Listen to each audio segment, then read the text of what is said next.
प्रभु श्री राम का मंदिर अयोध्या नगरी में बनकर तैयार हो चुका है, लेकिन अभी कुछ ऐसी चमत्कारिक और चौंका देने वाली घटना सामने आ रही है जिसे देखकर हर कोई हैरान है। जो गिद्ध पिछले कई सालों से हमें नजर भी नहीं आते थे, उनका अचानक से बड़ी संख्या में अयोध्या में पहुंचना एक अचंभित घटना है। कई लोग इन्हें साक्षात जटायु मान रहे हैं, जो भगवान श्री राम के मंदिर की प्राण प्रतिष्ठा में शामिल होने के लिए आए हैं। लोगों को हैरानी इसलिए भी हो रही है क्योंकि यह प्रजाति जो लगभग विलुप्ति के कगार पर थी, उसका इतनी बड़ी संख्या में अयोध्या पहुंचना वाकई में एक चमत्कार है। और यह खबर जब मीडिया के अंदर पहुंची तो सब जगह भगवान श्री राम के चमत्कार की चर्चा होने लगी। आज आपको इस वीडियो के माध्यम से श्री राम की प्राण प्रतिष्ठा से पहले हो रहे चमत्कारों के बारे में बताएंगे, जिसे सुनकर आप भी चौंक जाएंगे। साथ में ये भी जानेंगे कि आखिर क्यों नेपाल से जो 2 विशाल शिलाएं लाई गई थीं, जिससे भगवान श्री राम की मूर्ति बनाई जानी थी, लेकिन उनसे मूर्ति न बनाकर दूसरे पत्थरों को क्यों लाया गया। दोस्तों, स्वागत है आपका सीताराम टीवी पर। आगे चलने से पहले वीडियो को लाइक और चैनल को सब्सक्राइब जरूर कर दे। चलिए वीडियो में आगे चलते हैं। जिस मौके का इंतजार सारी दुनिया बेसब्री से कर रही थी, वह मौका अब आ चुका है। अयोध्या में प्रभु श्री राम का मंदिर बनकर तैयार हो चुका है। 22 जनवरी को रामलला की प्राण प्रतिष्ठा की जाएगी, लेकिन उससे पहले ही चमत्कार के ऊपर चमत्कार देखने को मिल रहे हैं। सबसे पहला चमत्कार तब हुआ जब लोगों को अचानक जटायु के वंशज गिद्ध आसमान में उड़ते दिखाई दिए। यहाँ तक कि भगवान श्री राम के भक्त इन्हें राम मंदिर की प्राण प्रतिष्ठा में आए मेहमान समझ रहे हैं, क्योंकि पिछले कुछ सालों में यह प्रजाति विलुप्त सी हो गई थी। लेकिन रामलला की प्राण प्रतिष्ठा नजदीक आते ही अयोध्या के आसपास बड़ी संख्या में गिद्धों का पहुंचना किसी करिश्मे से कम नहीं। चूंकि गिद्ध ऐसा प्राणी है जो भारत से विलुप्ति के कगार पर है, ऐसे में प्रभु श्री राम की प्राण प्रतिष्ठा से पहले बड़ी संख्या में गिद्धों का दिखना सचमुच एक दैवीय चमत्कार है। इसे लोग भगवान का चमत्कार मानकर पूजा कर रहे हैं।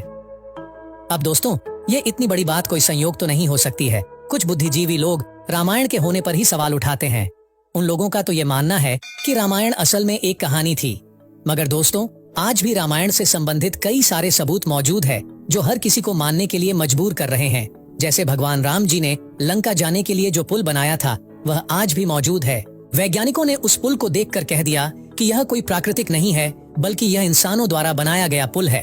और जिस जगह पर वह पुल बनाया गया था, वह आज भी उसी जगह पर मौजूद है। उस समय भगवान श्री राम ने अपने चमत्कार से पत्थर को पानी के ऊपर तैरा दिया था और उन तैरते हुए पत्थरों पर कदम रखकर वानर सेना लंका गई थी। दूसरा बड़ा सबूत खुद रावण की लंका है। रावण की लंका आज भी मौजूद है। जटायु गिद्ध प्रजाति से ताल्लुक रखते थे, वहीं जटायु भगवान श्री राम के परम भक्त थे।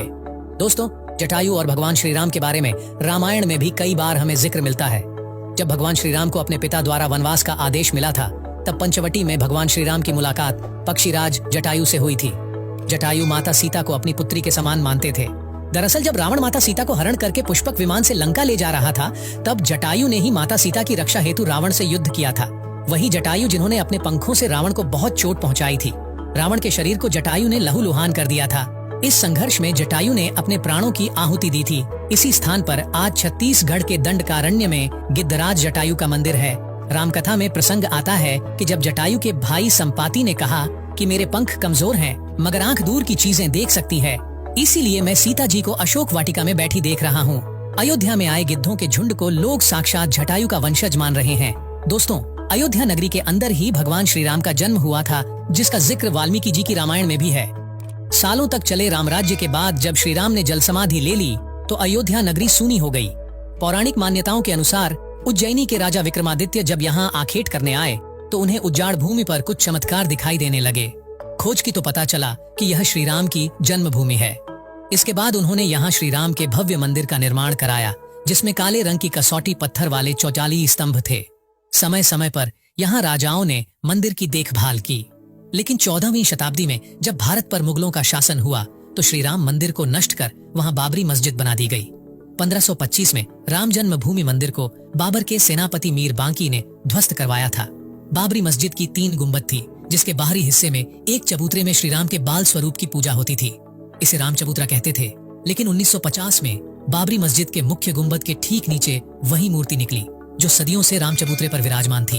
बाबरी मस्जिद और राम जन्मभूमि मंदिर पर सालों चले विवाद के बाद आखिरकार श्री राम की अपनी ही जन्मस्थली पर प्राण प्रतिष्ठा हो रही है।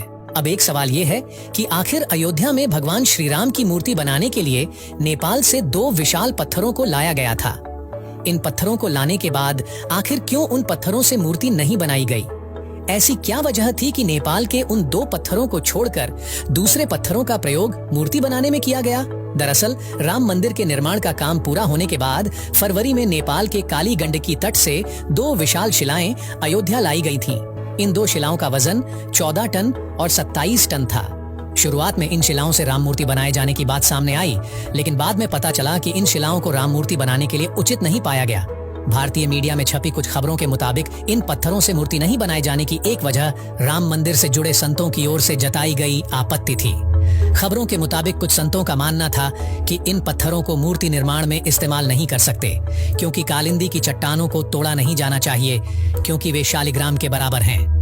हालांकि अयोध्या पहुंचे नेपाली प्रतिनिधियों के मुताबिक इन शिलाओं की तकनीकी जांच के बाद मूर्तिकारों ने कहा कि ऐसी शिला से मूर्ति तराशना संभव नहीं है। इसके बाद दूसरे पत्थरों से मूर्तियां बनाई गईं। नेपाली प्रतिनिधियों के मुताबिक 27 टन वजनी शिला पर मूर्ति तराशने की कोशिश की गई थी, लेकिन यह शिला भी उपयुक्त न पाए जाने के बाद दोनों शिलाओं को राम मंदिर निर्माण स्थल के पास रखा गया है। भारतीय मीडिया के मुताबिक राम मंदिर के गर्भगृह में रखने के लिए देश की अलग अलग जगहों से लाए गए पत्थरों से 3 मूर्तियां बनाई गई हैं।